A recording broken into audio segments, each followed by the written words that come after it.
Y'all, as many of you know, I've been doing the artist way. And morning pages, if you want to change your life, write 3 pages a day. Like, oh my gosh, just set your alarm clock and be like, I'm just gonna do this for 5 days and see what comes out of you. My husband says it's like doom scrolling through your own mind. But I also think it is the highest opportunity to like be connected to spirit and to God. And today, this is what came to me. The thought is, when you are born, you've been commissioned. And we all, many of us, know what that commission is. So the commission is your gift. I think about Maya Angelou being mute for so many years, and I think it's because perhaps her spirit knew that her voice and the way she translates life poetically and philosophically through her wisdom was going to be so powerful that it was overwhelming to her body that she had to go mute. I think about when I was first, when I was growing up, my name, Cassandra Freeman, felt so big. And so when I got the nickname Cassie, I felt so much better. I was like, yes, make me smaller. I'll wear more clothes, make me smaller. Like, how can I be invisible? And I think the promotions come in your life when God gives you the commission. It's your gift, whether you know it or not. Then these messages come through. And if you listen to the message and act on it at the speed of the message, you get promotions. So in my life, it's like every time an audition comes in, every time a meeting with a director comes in, those are potential messages that can lead to a promotion.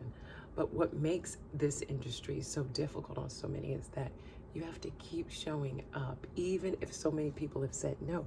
But you show up because you are connected to, well, my calling is to release my gift.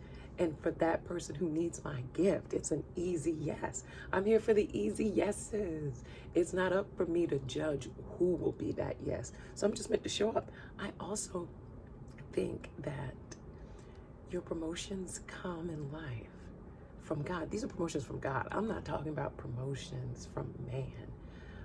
But if you've been commissioned with a title and a gift, whether you know exactly what it is or not, the more you keep showing up versus trying to reduce your light, the easier it'll be for other people to find you and to speak goodness into your life. I think it's so difficult to be alive right now for many reasons, because we're all born this luminescence, like this huge bright light, and this world is about making you feel comfortable to be small, giving you great excuses to stay small and to be a slave to other people's dream, but never to be righteous to your own feeling, to your own vision. You're just meant to match the frequency of that feeling. So that was like my aha moment today. My aha moment is, isn't it great to know you've already been commissioned by the Creator to live your specific life in your specific way? And you know what that specific way is because you'll feel like you're wrong, because you'll feel like, oh, that's too crazy, that's too corny, because it's yours. It feels corny because no one else is doing it because it's yours. The artist way. I'll come in and out of here just to share these thoughts, but I'd love to have a community of people to share with me your downloads and your insights. And as you know, I paint, and I paint from a place of craving to see color. I'm not doing it for any other reason.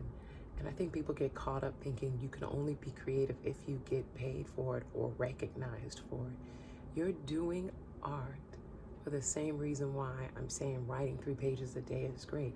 It is to be connected to your own divine nature, which is God. That's why I did that post a few months back called Your Calling is Calling, and it's calling you to go be creative. You know what's so funny? The creative act, the process is so abstract that it allows you to hear the messages from the Spirit. And the funny thing is about when those messages come in, they come in so quiet and soft. They're not loud. It's not forceful. It just says, hey, you should, ooh, wouldn't it be nice to pick up a paintbrush? It's like, ooh, wouldn't it be nice to sing and dance just for the joy? It feels more like, ooh, ooh. It's not, listen, if you don't do this now, you're going to get in trouble. No, that's what the earth is for. Okay, that's what your boss is for. That's what your kid is for. That's what your husband is for. Like, people put demands on you. But the Spirit says, oh, I feel inspired, uplifted, and elevated. The other thing that hit me today was the idea of when you're a Black woman, there is no space to feel fully free unless you architect it for yourself. Now, this may be true for many people, but I can only speak about my existence in this body. And just think, if you speak one way, they say you're too white. If you speak another way, you're too ghetto. So where is the just perfect area? The world is so in extremes. It tells you if you do this, it's too much. And if you do this, it's too little. So where do you live in that? And to me, where you live in that is your truth. Well, I feel most comfortable right over here. And for some people, it'd be too much. That's okay. I'm not meant to be for everyone. I'm just meant to be for the ones who only mean to give me goodness and kindness and joy. Isn't that great? And I feel like the more you polish up that part of you, it gives you a protection and it gives you a glow that only certain people can see and read. This is why people say, oh, when this person comes into the room, I automatically feel good. They have polished their aura. And part of polishing your aura is doing the thing that just gives you inherent joy, though it comes with no recognition. You might not even tell anybody. It might be that you like collecting rocks and then painting them. Like, who knows what that thing is? But what I've learned in my life, when I go on these detours, it always takes me to a destination beyond my dreams. And it's an internal goodness dream. And sometimes you see it in the external world too. Even this corner that I sit in, this was an exercise for me. And I thought, oh, you know what? I should just make one corner of my room a reflection of like me, like a reflection of like joy and happy energy. So I had leftover wallpaper. This was like wallpaper that I was testing out that I ended up not using. I had it in the corner forever. And I thought, you know, but I do like it. I can just put it on this one wall, not perfectly. And it's like, this is a tapestry from Belize when I went to visit there. This is a simple painting for my son, but I love the simplicity of it. So this corner is just surrounded by things I love. And I love the color pink, all the hues, okay? Most of my paintings heavy on the pink at some point in the process. So today, call to action for everyone here. Can you do 5 days writing 3 pages? And it's up to you. I'm looking to see if I have a notebook next to me. Your notebook can be as big or as small as you want. So if you're scared, start small. It can be as big as my hand. 3 pages, 5 days.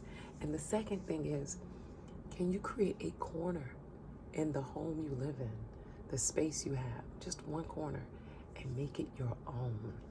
Like, we get overwhelmed trying to make a whole house, a whole apartment, a whole bedroom. Nope, just one corner. And then come back, y'all, let me know what happens, okay? Sending love and joy.